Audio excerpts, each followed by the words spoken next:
8/3/2026 but என்னோட Tamil class கொஞ்சம் சப்தமாக ஓம் சாந்தி சொல்லலாம். மகாராஷ்டிரத்தில் ஒரு சந்த் இருந்தார், சந்த் துக்காராம் மகாராஜ். அவர் இரவும் பகலும் விட்டல்நாத் அவரோட பக்தி செஞ்சுட்டே இருந்தார். அவரோட வாழ்க்கையில் ஒரு கணமும் கூட இந்த விட்டல்நாத்துடைய பெயரை வாயில் சொல்லாமல் இருந்ததே கிடையாது. அவ்வளவு அவருடைய பக்தியில் மூழ்கி இருந்தார். அது சுயநலமில்லாத உணர்வோடு பக்தி செஞ்சார். இந்த உலகத்தில் பகவானும் பக்தர்களுக்கு நடுவில் எந்த உறவு இருக்குது? அவங்க பக்தர்கள் எதாவது கேட்பாங்க, பகவான் எதாவது கொடுப்பாரு. ஆனால் இவர் ஒன்றுமே கேட்கல, சுயநலமில்லாத பக்தி. அவரோட கிராமத்துக்கு வெளியில் ஒரு மலை இருந்தது. அந்த மலையில் சிறிய ஒரு கோவில், விட்டல்நாத் அவருடைய கோவில் இருந்தது. அதை சுற்றி பசுமையான மரங்கள், அமைதியான இடமா இருந்தது. அங்கே போயிட்டு இவர் உட்காந்து விட்டல்நாத்துடைய பக்தி நினைவில், உணர்ச்சி பரவசத்தில் மூழ்கிடுவார். அவரை பற்றின உணர்வு கூட அவருக்கு இருக்காது. அந்த அளவுக்கு அவர் பக்தியில் ஆடுவார், பாடுவார், பஜனை செய்வார். அதில் பசி தாகம் எதை பற்றியும் கவலை இல்லை. தனிமையில் அன்பாக அவரை விட்டல்நாத்தை நினச்சிட்டு இருப்பார். அப்போ அங்கே அவங்களுடைய மனைவி இருப்பாங்களே, அவங்க எப்போ பார்த்தாலும் என்ன இப்படியே இருக்கீங்க அப்படின்னு திட்டிகிட்டு இருப்பாங்க. இவரையும் திட்டுவாங்க, இவருடைய பகவான் விட்டல்நாத் அவரையும் திட்டுவாங்க. ஸோ முழு குடும்ப வாழ்க்கையும் விட்டல்நாத்துக்கு கொடுத்துட்டீங்க, எல்லாம் கெட்டு போச்சு அப்படின்னு துக்காராம் மகாராஜை திட்டிகிட்டே இருப்பாங்க. அவர் மேலே ஆனால் அன்பும் பாசமும் இருக்குது. சரியான நேரத்தில் உணவு சாப்பிடணும், ஏன் வரல அப்படின்னு கவலைப்பட்டுட்டே இருப்பாங்க. அப்போ இந்த மனைவி என்ன பண்ணுறாங்க, அன்னைக்கு வரல சாப்பாட்டுருக்கு அப்படின்னு சொல்லிட்டு இவங்க சாப்பாடு எடுத்துகிட்டு அந்த கோவிலை பார்த்து போயிட்டுருக்காங்க. போகிற வழியில் அவங்களுக்கு காலில் முள் குத்திடுச்சு. அந்த முள் ரொம்ப ஆழமாக வதிஞ்சு கால் ஃபுல்லாக ரத்தமாயிடுச்சு. அப்போ திடீர்னு இவங்களுக்கு சகிக்க முடியாத ஒரு வலி இருக்குது. அங்கே உட்காந்துட்டு அழ ஆரம்பிச்சிடுறாங்க. அப்போ அங்கே பார்த்தா திடீர்னு ஒரு ஆடு மேய்க்கிறவன் ஒரு ஆள் வராரு. அவர் அம்மா உங்களுக்கு என்னாச்சு அப்படின்ட்டு அந்த முள்ளை எடுத்து விடுறான். அப்போ கொஞ்ச நேரத்துலேயே அவங்க வலியெல்லாம் போய் அமைதியாயிடுச்சு. ஆனால் இவங்களுக்கு அந்த ஆளை பற்றியோ எதுவுமே தெரியாது. அவங்களுக்கு ரொம்ப ஆறுதலாக இருக்குது. திரும்பி அவங்க அந்த கூடை எடுத்து தலையில் வச்சுட்டு நடக்க ஆரம்பிச்சிடுறாங்க. அந்த கோவிலுக்கு போயிட்டு அந்த சந்த் துக்காராம் மகாராஜை பார்க்குறாங்க. அவர் பக்தியில் மூழ்கி இருக்கிறாரு. அவரை பிடிச்சி திட்டினுடைய மலையை பொழிஞ்சிட்டு, இந்த கருப்பு விட்டல்நாத் காரணமாக இன்னைக்கு எனக்கு எவ்வளோ பெரிய கஷ்டம் வந்துச்சு, முள் குத்தி ரத்தம்லாம் நிறைய போய் எவ்வளோ வலி இருந்தது அப்படின்னெல்லாம் பேசுகிறாங்க. அப்போ அதுக்கு அவங்க அந்த மனைவி பேர் ஆவ்லி. ஆவ்லி விட்டல்நாத் மேலே கோபமாக இருக்காங்க. இப்போ என்ன செய்யறது அப்படின்னு இவர் உட்காந்து கவலைப்படுறார். அந்த மகாராஜ் அப்போ அதை பார்த்துட்டு அவங்க மனைவி சரி அதெல்லாம் விட்டுட்டு சாப்பிடுங்க அப்படின்னு சொல்லிட்டு சாப்பாடு கொடுக்குறாங்க. அந்த ஆடு மேய்க்கிறவன் முள்ளெல்லாம் எடுத்து விட்டது அது எல்லாத்தையும் சொல்கிறாங்க. அப்போ இவருக்கு புரிஞ்சிருச்சு, என்னோட விட்டல்நாத் தான் உன்னை காப்பாற்றிருக்காரு அப்படின்னு நினச்சிட்டு, ஐயோ எனக்காக நீ இவ்வளோ சிரமத்தை எடுத்துட்டியா அப்படின்னு சொல்லிட்டு அதை நினச்சி அவர் கவலைப்படுறார். அவர் மேலே அன்பும் இருக்குது, பாசமும் இருக்குது. மனைவிக்காக, இவரோட மனைவிக்காக அவர் வந்து சிரமம் எடுத்துட்டாரே அப்படின்னு இவர் வருத்தப்பட்டுட்ருக்கார். ஸோ அது மாதிரி பாசத்தினால இவ்வளோ சக்தி இருக்குது அப்படிங்கிறத இந்த கதையில் நம்ம பார்க்குறோம். இன்றைக்கி முரளி அதனுடைய அடிப்படையில் தான் இருக்குது. அது ஸ்நேகத்தின் அடிப்படையில் இருக்குது. நம்ம குழந்தைகள் பாபாவை எவ்வளோ நேசிக்கிறோம், அதே அளவு பாபாவும் நமக்கு பதிலுக்காக என்ன செய்கிறாரு? அன்பு செய்கிறாரு. நம்முடைய அன்பினுடைய பந்தனத்தில் கட்டுப்பட்டு பரந்தாமத்தை விட்டு பாபா என்ன செய்கிறாரு? பூமிக்கு வராரு, சாக்கார வதனத்தில் வந்துடுறாரு. இன்னைக்கு முரளி ஜனவரி 18 முரளி இந்த ஆத்மாவின் தாகம் அமைதி அப்படிங்கிற பட்டியில் 8வது நாள்.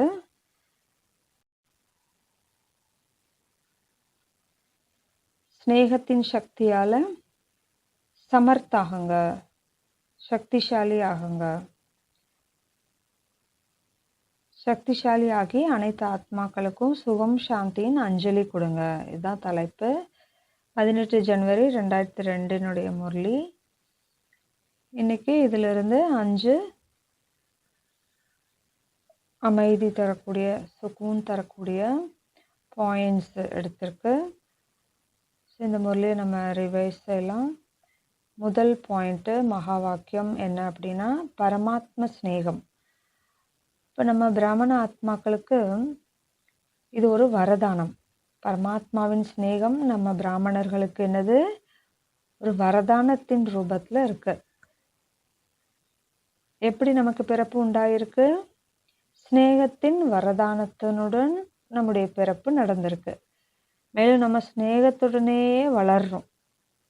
அப்படின்னா அந்த ஸ்நேகத்தை பற்றி பாபா சொல்கிறாரு, இது ஒரு வரதானம். இன்னைக்கு அமிர்த வேலைக்கு பிறகு எல்லாரும் இதை கேட்டிருப்பீங்க. பாபா ஸ்நேகத்தை பற்றி சொல்லியிருந்தாரு இல்லையா? ஸ்நேகத்தில் எவ்வளோ சக்தி இருக்கு. ஸ்நேகம் என்னது? அது ஒரு கயிறு. பாபா இதயத்தில் என்ன சொன்னார்? அது ஒரு சத்ருச்சாயா, குடை நிழல். ஸ்நேகம் அப்படிங்கிறது நம்மளைய காப்பாற்றக்கூடிய குடை நிழலாக இருக்கு. ஸ்நேகத்தின் மூலம் நண்பன் கடவுளை நண்பனாக மாற்றுறாராம். இந்த முறையில் ஸ்நேகத்தை பற்றி பாபா சொல்லியிருக்காரு. ஸ்நேகத்தின் சக்தி என்ன செய்ய முடியும்? முதல் விஷயம் பாபா சொன்னது, ஸ்நேகம் நமக்கு ஒரு புது வாழ்க்கையை கொடுத்துருக்கு. பிராமண ஆத்மாவுக்கு பரமாத்மாவினுடைய ஸ்நேகம் கிடைச்சிருக்கு. அதனால நமக்கு என்ன ஆகுது? ஒரு புதிய பிறவி கிடைக்குது. நம்மளுடைய முன்னாடி இருந்த அந்த பிறவிக்கும் இந்த பிறவிக்கும் எவ்வளோ வித்தியாசம் இருக்கு. ஏன்னா இது புதிய பரமாத்மா கொடுத்த பிறவி, புதிய ஞானம் கிடைச்சிருக்கு, புதிய குடும்பம் கிடைச்சிருக்கு. நம்ம வாழ்க்கையில் என்னெல்லாம் வருது? புதிய தன்மை வந்துடுது. அப்புறமா பாபா என்ன சொல்கிறாரு? பரமாத்மா ஸ்நேகம் அப்படின்னாலே பாபாவின் சொந்தமாக மாறுவது. அதாவது நாங்கள் ஆத்மாக்கள் பாபாவின் சொந்தமாக எந்த காரணத்தினாலும், உலகத்தில் எவ்வளோ துக்கம் வேதனை இருந்தாலும் பாபாவின் பல குழந்தைகள் ராஜ குடும்பத்தை சேர்ந்தவங்க, பணக்கார குடும்பத்தை சேர்ந்தவங்க, அவங்க வீட்டில் எல்லா சுக வசதிகளும் இருந்தது. ஆனாலும் அவங்க பாபாவின் சொந்தமாக மாறினாங்க. ஏன்னா ஸ்நேகம் இருந்தது. உலகத்தில் அத்தனை ஸ்நேகம் இல்லை. அதனால் பரமாத்மாவின் சுயநலமற்ற ஸ்நேகம் கிடைச்சதுனால நம்ம பாபாவின் குழந்தைகளாக மாறினோம். எப்படி தாதி பிரகாஷ்மணி பற்றி சொல்லுவாங்க. அவங்க ரொம்ப பணக்கார குடும்பத்தை சேர்ந்தவங்க. பள்ளிக்கு போகிறது காரில் தான் போவாங்க, டிரைவர் கூட்டிகிட்டு போவார், கார்லேயே தான் திரும்பி வருவாங்க. அவங்க வீட்டில் வந்து தரையிலலாம் நடக்க மாட்டாங்க. அந்த கம்பளம் விரித்து அதில் தான் நடந்து வருவாங்க, அதில் தான் கால் வைப்பாங்க, நுழைவாங்க வீட்டுக்குள்ளே. வேலைக்காரங்கள் எல்லாத்துக்கும் இருந்தாங்க. தண்ணி எடுத்து குடிக்கணுன்னா கூட வேலைக்காரங்க எடுத்து கொடுப்பாங்க. சாப்பாடெல்லாம் தானாகவே டேபிளில் வச்சுருவாங்க செஞ்சு. ஸோ அவ்வளோ பணக்காரன், சுகமான, வசதியாக வளர்ந்தாங்க தாதி. ஆனா அவங்க பாபாவுக்கு சொந்தமா எப்படி ஆனாங்க? இந்த சுயநலமில்லாத அன்பு, சிநேகம். அது அந்த உலகத்துல கிடைக்கல. பாபா தான் கொடுத்தாரு. அந்த காரணத்தினால தான் நம்ம குழந்தைகள் கூட நம்ம எல்லாரும் பரமாத்மாவின் சிநேகத்தினால தான் பாபாவுக்கு சொந்தமா மாறிட்டோம். அதுக்கப்புறம் பாபா சொல்றாரு, சிநேகத்தின் மூலம்தான் கடினமான காரியம் எளிதாக மாறிடுது. நம்ம கேட்ட அந்த கதையில போல எவ்வளோ கடினமான நிலை ஏற்பட்டது. அந்த முள் ஆழமா குத்திருச்சு. விட்டல்நாத் என்ன செஞ்சாரு? உதவி செஞ்சாரு. அதாவது கடினமான காரியம் எளிதா முடிஞ்சிருச்சு. பரமாத்மா அன்பின் மூலம் கடினமான காரியம் எளிதாக முடியுது. அப்புறம் பாபா சொல்றாரு, பரமாத்மா ஸ்நேகம் அப்படிங்கிறது என்னது? ஒரு குடைநிழல். ஏன்னா அப்படிப்பட்ட ஒரு குடைநிழல் கிடைக்குது. அதுக்கு கீழே மாயாவின் நிழல் வர முடியாது. நம்ம இதயத்துல பரமாத்மா ஸ்நேகம் இருக்கு. அதனால மாயாவுக்கு இடமே கிடையாது. மாயா நம்ம இதயத்துல வரவே முடியாது. ஸோ இது பரமாத்மா சக்தி. அப்புறமா பாபா சொல்றாரு, பரமாத்மா சக்தி அப்படிங்கிறது அதிக உழைப்பு செய்ய வேண்டியதே இல்லை. எல்லா விஷயங்களும் தானாவே கிடைச்சிரும். உழைப்பு இல்லாமையே. பரமாத்மா சக்தியின் விளைவு இதுதான் ரிசல்ட். அதுக்கப்புறம் பாபா சொல்றாரு, பரமாத்மா சக்தினால நம்ம பாபாவை சமமா ஆகுறோம். பாபாவுக்கு சமமா ஆகுறோம். ஒருவர் யாரை விரும்புறாங்களோ அவங்களுக்கு எல்லா விஷயங்களும் நல்லதாவே தோணும் இல்லையா? அவங்களுடைய எல்லா விஷயங்களும் நல்லதாவே தோணுது. அதனால பாபா நமக்கு ஸ்ரீமத் கொடுக்குறாரு. நம்ம என்ன செய்றோம்? பாபாவோட ஸ்ரீமத் படி நம்முடைய வாழ்க்கையில நடைமுறையில கொண்டு வரோம். அப்ப நம்மளும் என்ன ஆகுறோம்? பாபாவுக்கு சமமாக ஆயிடுறோம். கடைசியா பாபா சொல்றாரு, பரமாத்மா ஸ்நேகத்தின் மூலம் நீங்க எல்லாத்தையும் சமர்ப்பணம் செய்றீங்க, அர்ப்பணம் செய்றீங்க. பரமாத்மா ஸ்நேகத்தின் காரணமாக சமர்ப்பணம் ஆயிடுறீங்க. அப்புறமா பாபா 2 ஆழமான விஷயங்களை சொல்றாரு. பரமாத்மா ஸ்நேகத்துல 2 வகையான குழந்தைகள் அவங்க வாழ்க்கையில அதை தாரணை செய்யறாங்க. ஒரு வகைய குழந்தைகள் எப்படி இருக்காங்கன்னா, பரமாத்மா ஸ்நேகத்துல சாகரத்துல மூழ்கிடுறாங்க. இன்னொரு விதம் மூழ்கி எந்திரிச்சு வெளியே வந்துடுறாங்க. பரமாத்மா ஸ்நேகத்துல எப்போ மூழ்கி இருப்பாங்க? மூழ்கி இருக்கிறவங்க எப்போதும் மூழ்கி இருக்கோம். என்ன செய்வாங்க? அந்த ஆனந்தத்துல, சந்தோஷத்துல இருப்பாங்க. பரமாத்மாவுடைய அன்பினுடைய ஆனந்தம், சந்தோஷம் இருக்கும். அத்தீந்திரிய சுகங்கிற ஊஞ்சல் ஆடுவாங்க. மேலும் இந்த விஷயத்துல அவங்க வேற எந்த விஷயத்துலயும் அவங்க ஈர்க்கப்படுறதில்ல. அவங்களுக்கு ஈர்ப்பு பரமாத்மா மேல மட்டும்தான் இருக்கும். ஆனா இந்த மூழ்கி எந்திரிச்சு வெளியில வர குழந்தைங்க வேற வேற விஷயத்துல போயிடுறாங்க.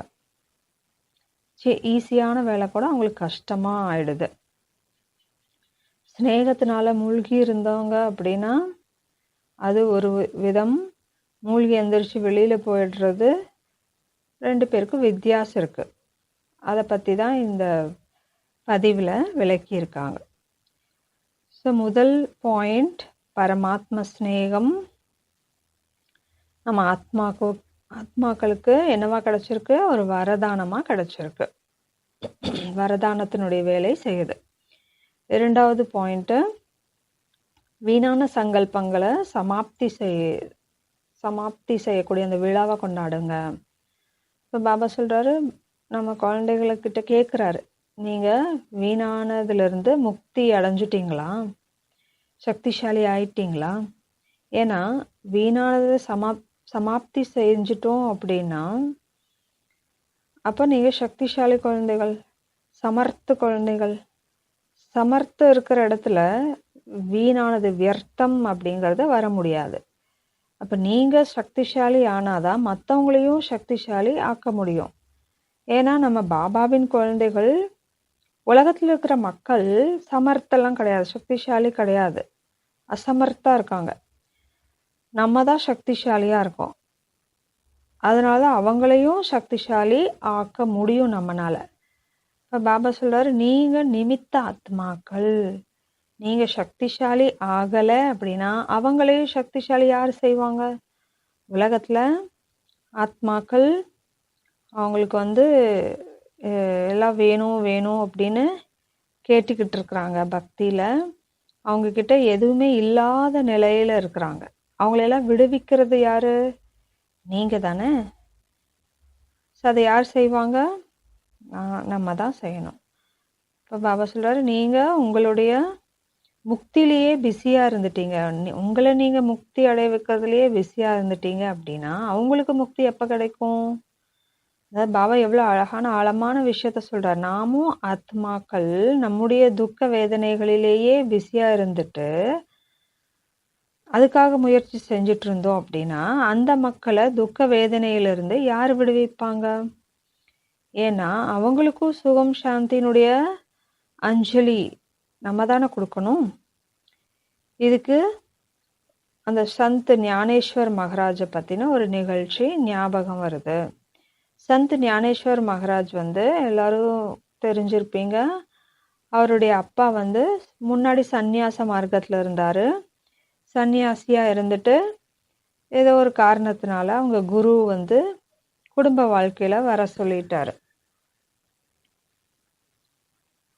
அப்ப குடும்ப வாழ்க்கையில வந்ததுனால அந்த ஊர் மக்கள் எல்லாம் அவங்கள வந்து வெறுக்கிறாங்க. அவர் குடும்ப வாழ்க்கையில வந்ததுக்கு அப்புறம் அவங்களுக்கு வந்து 4 குழந்தைகள் பிறந்தாங்க.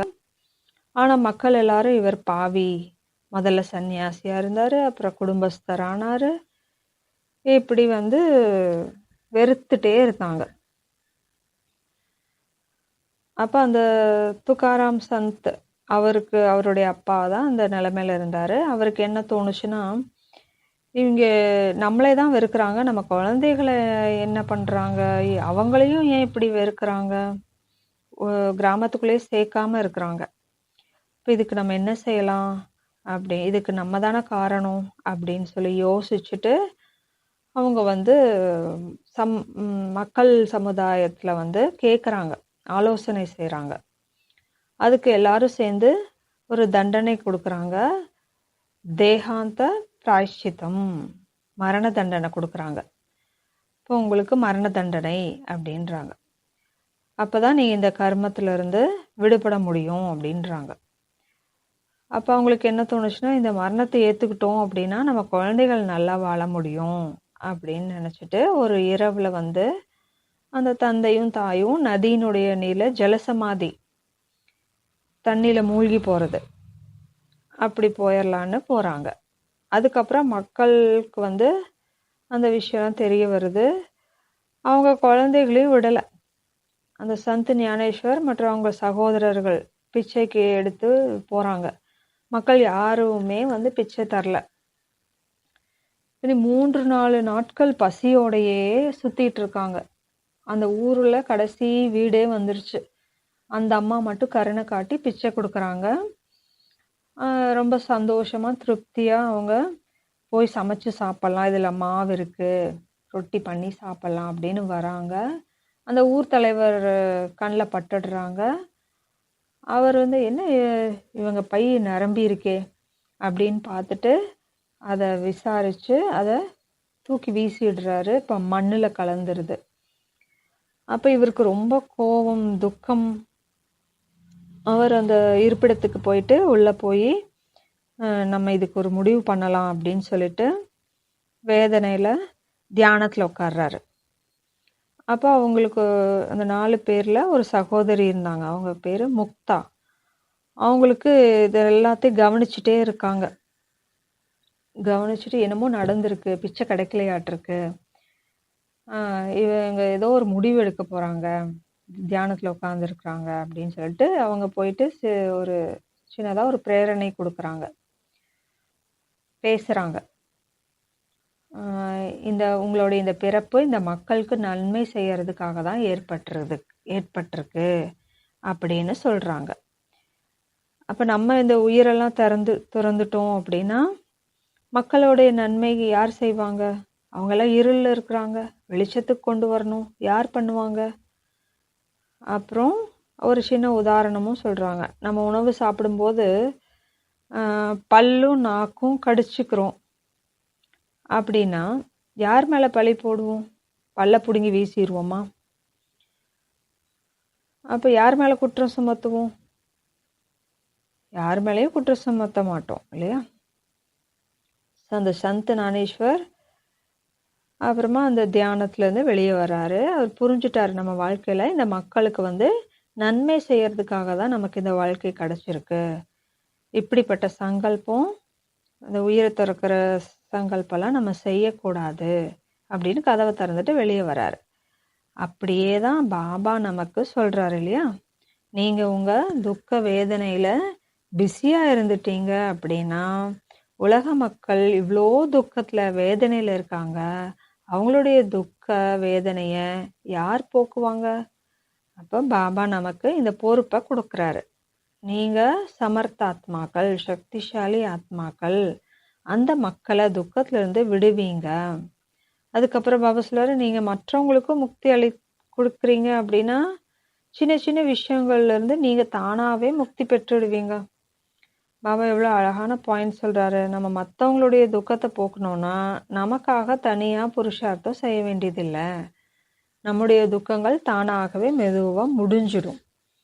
ஆனா பாபா சொல்றாரு, இது எப்ப நடக்கும்? நீங்க வீணானவைகள்ல இருந்து முக்தி அடைஞ்சு சக்திசாலி ஆகும்போதுதான் எல்லாருக்கும் சுகம் சாந்தியினுடைய அஞ்சலி கொடுக்க முடியும். இதுதான் 2வது அமைதி தரக்கூடிய பாயிண்ட்.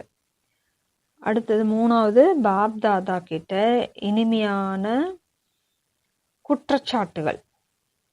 அதாவது குழந்தைகள் பாப் தாதா கிட்ட இனிமையான குற்றச்சாட்டு வைக்கிறாங்க. 18 ஜனவரி முரளி இல்லையா? 18 ஜனவரி என்ன நடந்தது? பாபா அவ்யக்தானாரு. அந்த நாளை பத்தி இந்த மாதிரி சொல்லியிருக்கு. 18 ஜனவரி அன்னைக்கு காலையிலேருந்தே தாதா உடல்நிலை சரியில்லாமல் இருந்தார். யக்ஞத்தோட வரலாற்றில் பாபாவின் தப வாழ்க்கையில் பிரம்மா பாபாவுக்கு அப்படியான ஒரு நாள், அந்த ஒரே ஒரு நாள் மட்டும் அவர் காலையில் முரளி நடத்தலை. அப்புறம் தாதி பாபா கிட்ட சொன்னாங்க, உங்கள் உடல்நிலை சரியில்லையே, டாக்டரை கூப்பிடலாமா அப்படின்னு. ஆனால் அந்த நாளில் கூட பிரம்மா பாபா சிவபாபா நினைவில் ரொம்ப மூழ்கி இருந்தார், ஆனந்த நிலையில் இருந்தார். அப்போ சொல்கிறாரு, குழந்தைகளே, டாக்டர் என்ன செய்வார்?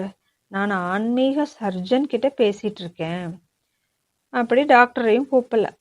அதுக்கப்புறம் அந்த நாளில் நைட்டில் கிளாஸில் பாபா சீக்கிரமாகவே நடத்துகிறாரு.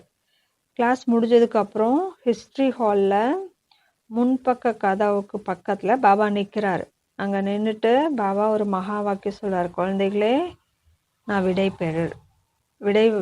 பெறுறேன். சரி குழந்தைகளே, நான் விடை பெற்றுக்கொள்கிறேன் அப்படின்னு சொல்கிறாரு. இந்த வார்த்தைகளை பாபா சொல்கிறார்.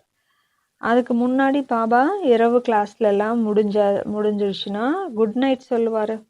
ஆனால் அந்த நாளில் அச்சா பச்சே, நல்லது குழந்தைகளே, நான் விடை பெற்றிருக்கிறேன் அப்படின்னு சொல்கிறார்.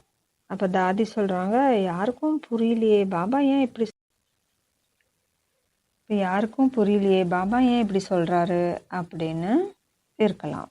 பாயிண்டில் பாபா சொல்கிறார், நிராகாரி, நிர்விகாரி, நிரங்காரி, இந்த ஞானத்தை பாபா கொடுத்துருக்காரு. அப்புறம் கடைசி பாயிண்ட்டு, பிரம்மா பாபாவின் சங்கல்பத்தின் படைப்பு தான் இந்த டபுள் ஃபாரினர்ஸ், இரட்டை வெளிநாட்டினவங்க. அவங்க பிரம்மா பாபாவுடைய சங்கல்பத்தின் படைப்பு.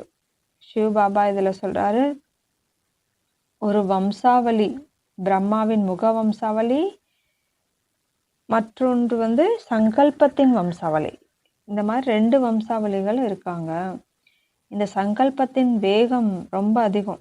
பாபா சொல்கிறாரு, நேற்று சகோதரி கிளாஸில் சொன்னது போல சங்கல்பத்தின் வேகம் இவ்வளோ அதிகம்.